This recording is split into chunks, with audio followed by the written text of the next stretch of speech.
ข้อยซื้อผู้ลิตแสนกลางนี่แม่นชีวิตของข้อยบางอันนี้คือเว้ายากนะพูดแล้วกันซะไม่ต้องเล่ามันนะ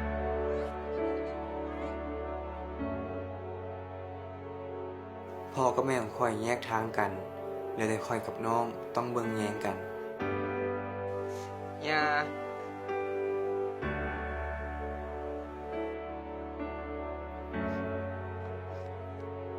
มื้อนั้นข้อยกับน้อง ตัดสินใจมาอยู่กับปู่และย่าปู่กับย่าต้องเฮ็ดเวียกหนัก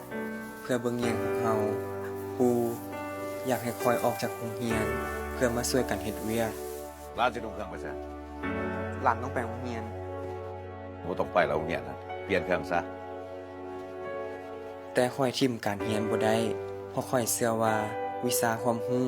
สามารถช่วยครอบครัวของข้อยดีขึ้นได้ ปุริต ขอบใจย่า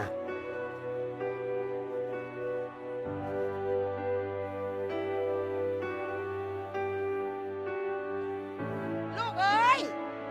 สิไปเฮียนเห็นหยังลูก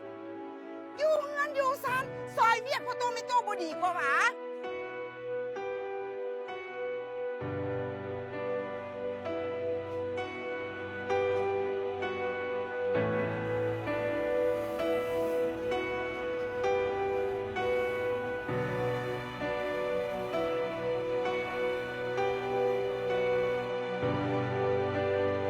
ไอ้ผู้รีดไวๆเด้เดี๋ยวบ่ทันโรงเรียน ขอบคุณย่า เป็นหยังลูกไปเฮียนรถไปฟ้าเราไปรถยาเฮ็ดเอง ไปเดี๋ยวบ่ทันไปโรงเรียน และมือหนึ่งครูก็เอาเอกสารขอทุนให้ข้อย ผู้รีด มันเป็นเพียง อัน เจี๊ย นี้ แผ่ นะ น เป็นเอ เดีย ก ว สารที่เจ้าถามอาจารย์เมื่อวานนี้มันเป็นโครงการของ SCG อาจารย์เห็นเจ้าคณะเป็นนักเรียนดีนักเรียนเก่งของเรียน อาจารย์หวังว่าเอกสารตัวนี้นะจะช่วยให้ชีวิตของเจ้าดีขึ้น ขอบใจเลยอาจารย์ปูหลานว่าหลานจะขอทุน อ้าวขึ้นอีกอย่าง โครงการ SCG โอ้ยหลานเอ้ย อย่าไปเพ้อฟันสมให้ใช้เงินเจ้าฟรีๆไปเปลี่ยนเครื่องแล้วมาโคตรพักสวยปูนี่ แต่หลานอยากเรียน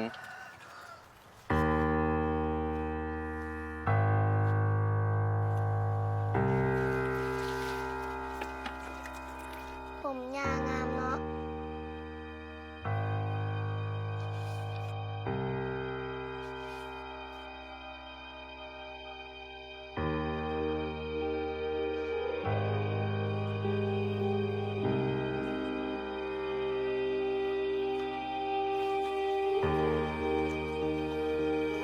ย่าตัดผมเนี่ย พอน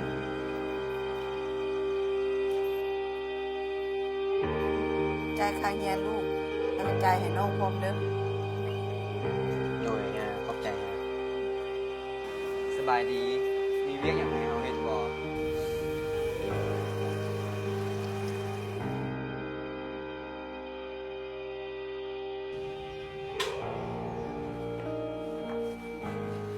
ไอ้ผู้รีดไปมาไอ้ผู้รีดไปเป็นเงินมาแล้วไอ้ผู้รีดช่วยนะ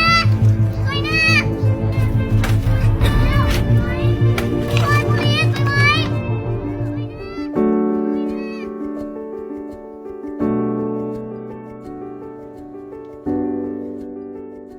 ผู้รีด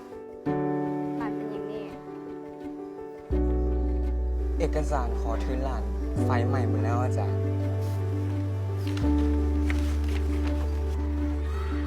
เดี๋ยวอาจารย์สิลองส่งให้เบิ่งเด้อ อาจารย์กับบ่ฮู้ว่ามันสิใช้ได้บ่ โดย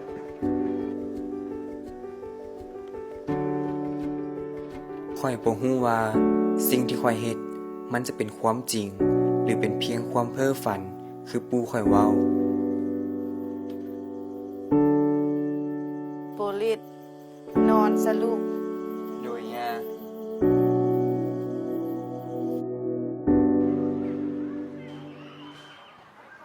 ผู้รีดอันนี้ ซองอย่างนี้อาจารย์ เปิดเบิ่งก่อน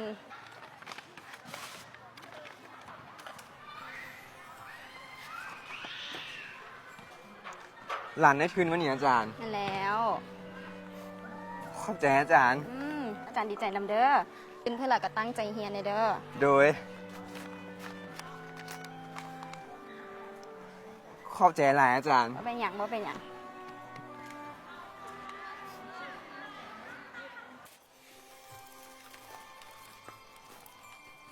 โปหลานได้ทุนการศึกษา ปูอ่านบ่ออกแล้วเอาคันได้ทุนน้ำเพิ่นแล้วพยายามตั้งใจเรียนเด้อ ต่อไปนี้ยากับปูมันต้องลำบากอีกแล้ว น้องหนึ่งเด้อกินข้าวกันเถอะ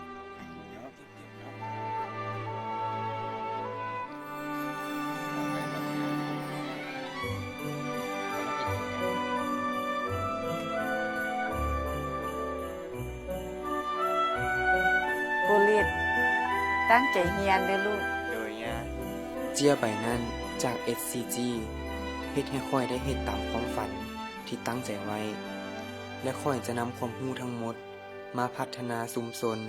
เพื่อความเป็นอยู่ที่ดีขึ้น และส่งต่อความรู้ความสามารถให้แก่ผู้อื่น Hello My name is สบายดีค่อยซื้อว่า I